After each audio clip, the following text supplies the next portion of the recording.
Só uma perguntinha aqui do Antônio Lisboa, que ele fez, que é um ouvinte aqui um admirador seu também, uma pergunta que ele fez na última apresentação, mas que não deu tempo de fazer. Né? Ele falou que uma vez ouviu o Hugo Chávez falando que o Lula já tinha feito um acordo com ele para trazer a Telesul ao Brasil e incorporar a Telesul à grade televisiva do Brasil, mas que, como todos nós sabemos, isso não chegou a acontecer. Você saberia explicar por que a Telesur não chegou a vir para o Brasil? Bom, em matéria de comunicação, Lula foi bastante limitado, né? Ele próprio não conseguiu organizar uma reforma das comunicações internamente. Ele deixou um projeto de regulamentação da mídia para o governo Dilma, mas esse projeto era praticamente, como ele próprio disse, fazer aquilo que era feito na Inglaterra, nos Estados Unidos. Lá não tem democracia na mídia, nem na Inglaterra, nem nos Estados Unidos. Você tem lá uma comunicação hiper concentrada em defesa dos interesses estratégicos de dois países imperialistas. Uma comunicação racista, xenófoba, violenta, exaltadora do intervencionismo norte-americano, do excepcionalismo norte-americano no mundo, né? Essa comunicação nos Estados Unidos e na Inglaterra é igual, né? A BBC de Londres, que muita gente elogia, é defensora, por exemplo, totalmente das ações estratégicas de Israel contra os palestinos, contra o Irã, contra a Síria, né? Contra a Venezuela, contra Cuba. Essa é a BBC de Londres. Então não é nenhum modelo de comunicação democrática. São países, inclusive a BBC, em última instância, ela é submetida a decisões de uma carta real, né? O verdadeiro poder sobre a BBC está no suprassumo do império, a carta real. Então, quer dizer, conta até um episódio. Eu participei, eu sou membro, né, do Comitê de Solidariedade ao Timor-Leste, aqui em Brasília.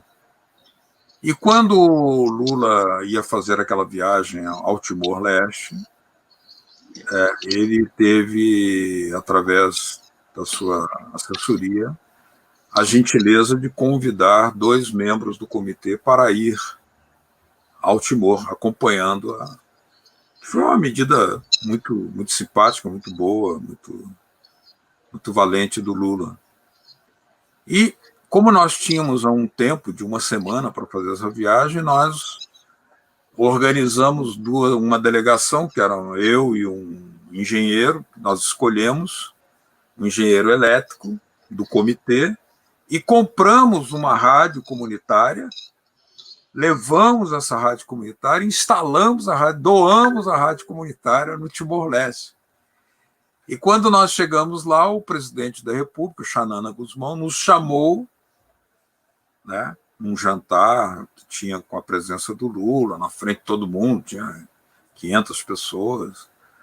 E quando ninguém sabia o que era o Timor-Leste, o Comitê de Solidariedade já existia em Brasília, e eles doaram uma rádio comunitária para o Timor-Leste para defender, primeiro, ser uma escola de rádio jornalismo, segundo, propagar a cultura brasileira, a música brasileira. Nós levamos 300 CDs de música popular brasileira, desde Zeca Pagodinho, Martinho da Vila, que são as coisas que eles gostam, Teixeirinho, gostam muito lá, Roberto Carlos.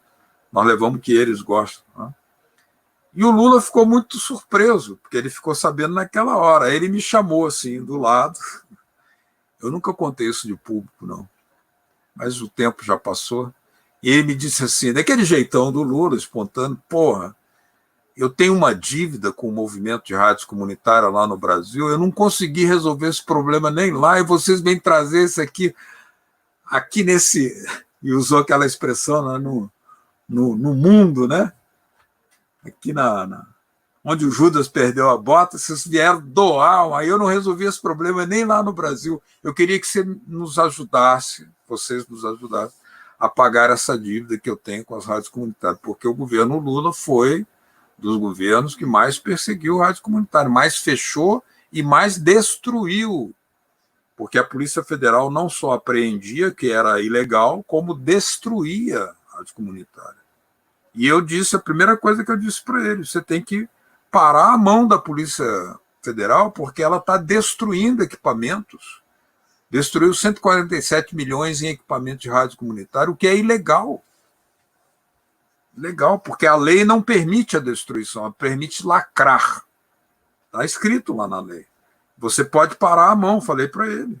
Pare a mão e vamos rediscutir no Congresso uma portaria com uma nova legislação mais flexível, mais democrática. Né? Eu sabia que não tinha maioria absoluta, mas tinha condições de uma outra lei. Então, quer dizer, estas limitações do Lula é que foram decisivas para que a Telesur não viesse a se implantar aqui. Então, o que nós fizemos? Procuramos o governador Roberto Requião, do Paraná, e eu levei 10 minutos só para convencer o Requião de que ele sintonizasse a Telesur na TV Paraná Educativa, TV Educativa do Paraná, que por satélite pegava no Brasil inteiro. Aí fizemos um telejornal em português para a Telesur, montamos uma redação em português lá em Caracas, e então chegava aqui a Telesur, enquanto o Requião esteve no governo, durante 8 anos, nós tivemos também a Telesur. Mas a TV Brasil, por exemplo, nós firmamos um acordo com a TV Brasil, veja bem,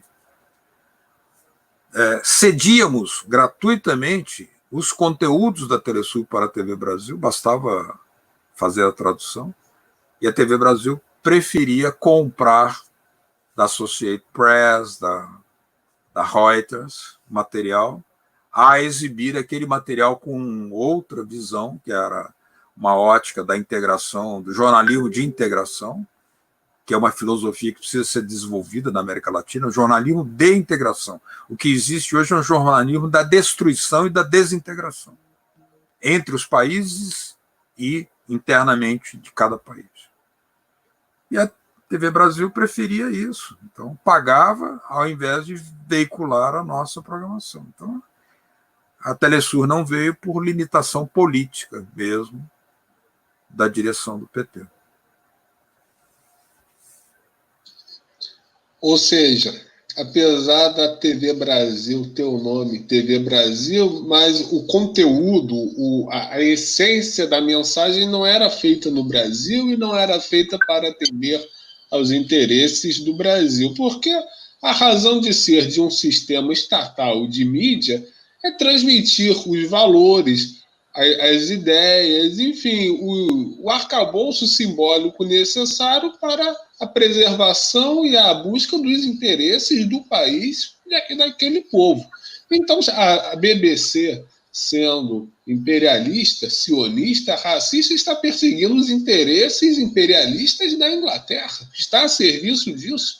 É o Estado inglês a serviço dos interesses do seu país enquanto uma potência imperialista. Então, faz todo sentido. O que não faz sentido é a TV Brasil, né, sendo o meio de comunicação do Estado de um país muito distinto, em condição até oposta à da Inglaterra, importar os conteúdos produzidos pela Reuters, produzidos pela France Press, produzidos pelos mesmos interesses que sustentam a BBC. O que não pode é isso. Porque, então não tem razão de ser de uma mídia estatal. Aí, para usar a expressão do Bautista Vidal, esse não é um Estado nacional, é um Estado servil. Porque uma questão que acontecia, por exemplo, a TV Brasil tinha correspondentes em Buenos Aires que fazia toda uma reportagem com teor crítico ao governo peronista de Néstor Kirchner e contra o Mercosul. Fazia reportagens contra a Venezuela, inclusive o programa Observatório da Imprensa fez 2 programas do Observatório da Imprensa contra o chavismo, crítico ao chavismo, né? Sem razão, e, sobretudo, críticos à visão libertadora da Revolução Bolivariana e da sua expressão anti-imperialista, nacionalista. Isso era parte do noticiário da TV Brasil durante os governos de Lula e Dilma. Teve um caso, por exemplo, quando se realizou aqui no Brasil a conferência do Fórum de São Paulo, né, foi inclusive na cidade de São Paulo, o discurso do Lula nesta conferência não foi transmitido pela TV Brasil, mas foi transmitido pela Telesur ao vivo. E aí eu escrevi sobre isso, o presidente da TV Brasil na época, Nelson Breve, me comunicou, fizemos aqui uma confusão. Então, na verdade, não era confusão, era uma filosofia de comunicação submissa, que não queria confrontar com os valores e com a ideologia da notícia da TV Globo, e por isso não fazia, por exemplo, não instalou um núcleo de dramaturgia para fazer, por exemplo, telenovelas sobre a vida de Villa-Lobos, de Getúlio Vargas, de Machado de Assis, né? Poderia inaugurar um outro tipo de telenovela muito mais, né? Porque talento não nos falta, nós não temos crise de talento, o que temos é uma crise de falta de espaço, né? De mordaça, essa é a nossa crise. Então, quer dizer, isso tudo explica por que a Telesur acabou não conseguindo, a não ser pelo Requião, pelo governo Requião e pelas TVs comunitárias de vários estados, reproduzir e ter seu sinal veiculado aqui no Brasil. Só por meio dessas emissoras que a Telesur chegou ao Brasil. Pela TV Brasil não foi possível.